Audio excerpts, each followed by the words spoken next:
Assalamualaikum anak-anakku, selamat pagi semuanya. Selamat ketemu kembali dengan Ibu di semester 2 ini.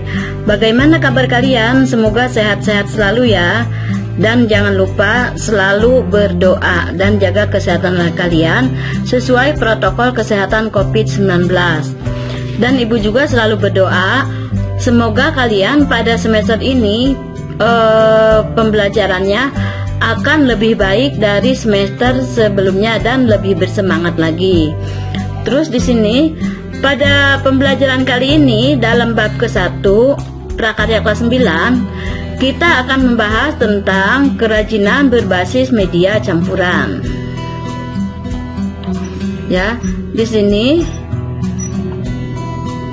kita masuk ke nih ya, pengertian kerajinan berbasis media campuran adalah kerajinan yang dibuat dengan tujuan merubah bentuk sebuah benda yang dominan terbuat dari satu jenis bahan, kini dipadukan dengan bahan lainnya agar menjadi lebih menarik, baik tanpa menghilangkan fungsi aslinya ataupun mengganti fungsinya. Ya, kerajinan berbasis media campuran ini tujuannya yaitu untuk supaya bahan kerajinan itu akan menjadi hemat atau irit, dan hasil kerajinannya pun akan menjadi lebih bagus dan lebih menarik konsumen untuk membeli kerajinannya.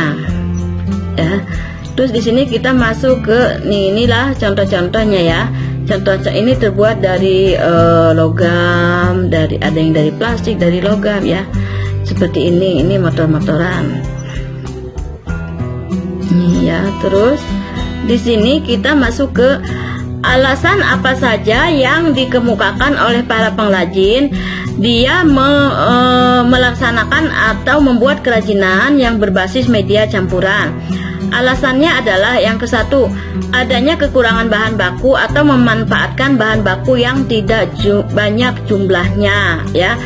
Para pengrajin ini melakukan kerajinan berbasis media campuran ini karena bahan bakunya cuman ada sedikit, jadi mereka memanfaatkan bahan baku yang jumlahnya tidak banyak, tapi bahan kerajinan itu akan menjadi satu sama lainnya akan dibutuhkan oleh para pengrajin. Terus yang kedua, menghindari bentuk yang monoton. Menghindari bentuk monoton itu apa? Misalnya kerajinan bros ya, bros untuk kerudung. Misalnya bros itu seperti itu saja.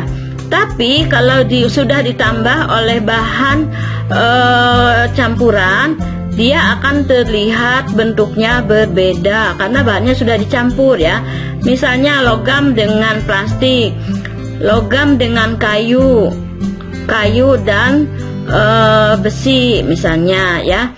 Terus meningkatkan estetika pada tampilan produknya ya. Para pengrajin ini berharap bahwa kerajinan yang sudah dicampur oleh atau dengan media campuran, kerajinan itu akan terlihat indah atau akan menghasilkan unsur estetika yang bagus. Terus yang keempat, lebih terlihat modern karena dapat disukai oleh semua kalangan. Terlihat modern itu apa? Dia akan menjadi lebih elegan, lebih bagus, dan dengan dicampurnya berbagai media campuran itu, hasil kerajinan itu akan bisa digunakan oleh semua kalangan, misalnya kalangan tua dan muda, karena bahannya sudah dicampur ya. Jadi kelihatan akan menjadi lebih indah. Terus kita masuk ke prinsip kerajinan berbasis media campuran. Prinsip-prinsip kerajinan berbasis media campuran itu apa saja ya? Kita lihat di sini ya. Adapun prinsip perubahan strateginya adalah ya, dari nomor 1, 2, 3, dan 4. Nanti kalian bisa dibaca-baca, dilihat-lihat ya. Nih.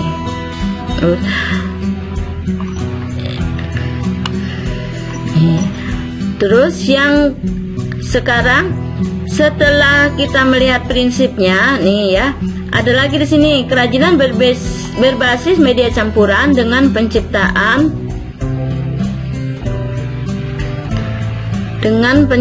bentuk baru diperlukan pembuatan rancangan yang tepat. Rancangan juga harus mempertimbangkan bentuk-bentuknya. Apa saja rancangan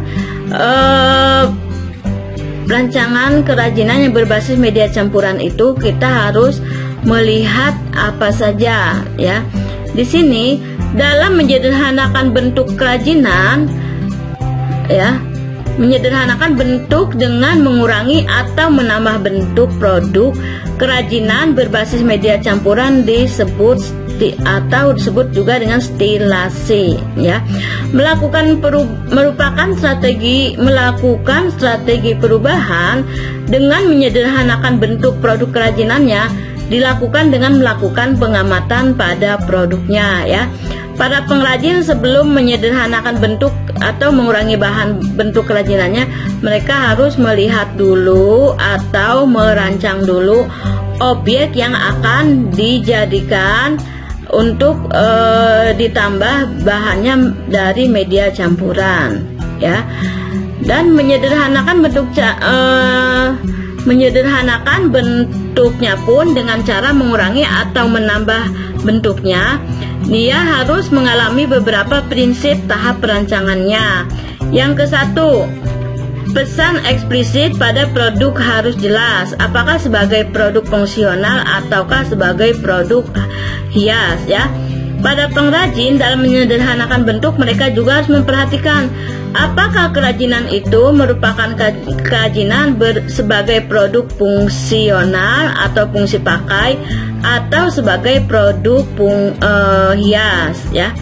Terus yang kedua, bersifat implisit pun harus diperhatikan, apakah produk kerajinan membawa pesan informatif atau prestige ya.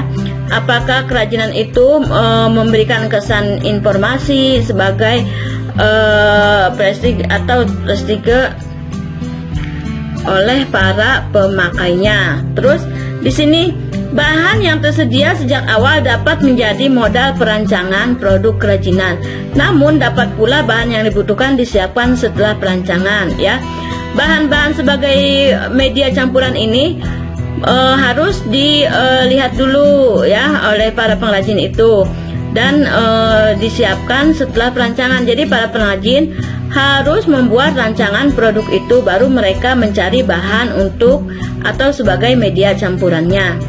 Terus yang keempat, produk kerajinan sebagai materi asal untuk dilakukan penyederhanaan bentuk harus disiapkan. Apakah bentuknya gambar ataupun bentuknya langsung ya.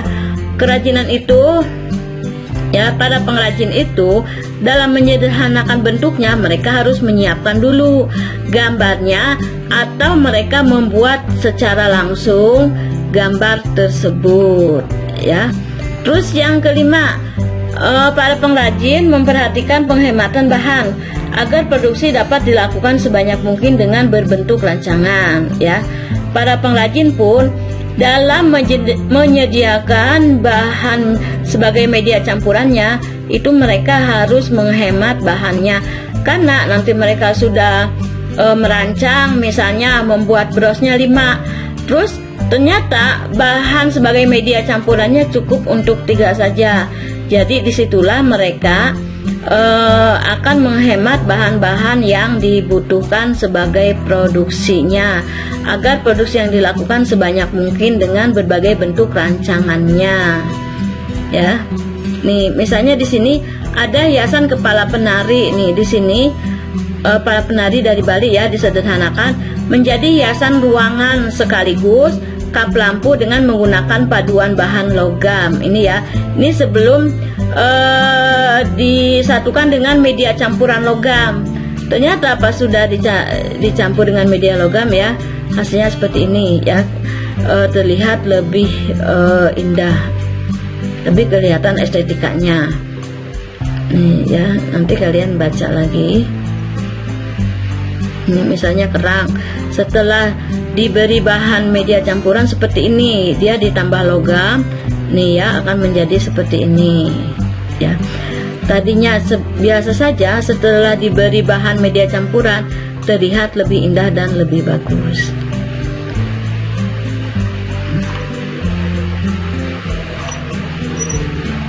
Ini ya bentuk-bentuk kerajinannya. Terus yang kedua, merubah bentuk produk kerajinan berbasis media campuran atau deformasi ya. Merubah bentuk kerajinan, merubah bentuk kerajinan dengan ya, merubah bentuk kerajinan yang berbasis media campuran yang disebut deformasi. Nih ya, suatu kerajinan yang harus menyenangkan lahir dan batin ya. Kerajinan itu harus dibuat apakah yang kerajinan itu bentuknya dirubah terhadap konsumen itu, apakah akan menjadi nyaman dia memakainya ya. Jadi para pengrajin itu harus melihat dulu apakah kerajinan itu oleh konsumen digunakannya menjadi nyaman atau tidak. Jadi itu mereka harus menyamankan, memberikan kenyamanan dulu terhadap konsumennya. Sekian dulu pembelajaran kali ini, mudah-mudahan bermanfaat dan tugas kalian merangkum di buku catatan kalian. Terima kasih. Wassalamualaikum warahmatullahi wabarakatuh.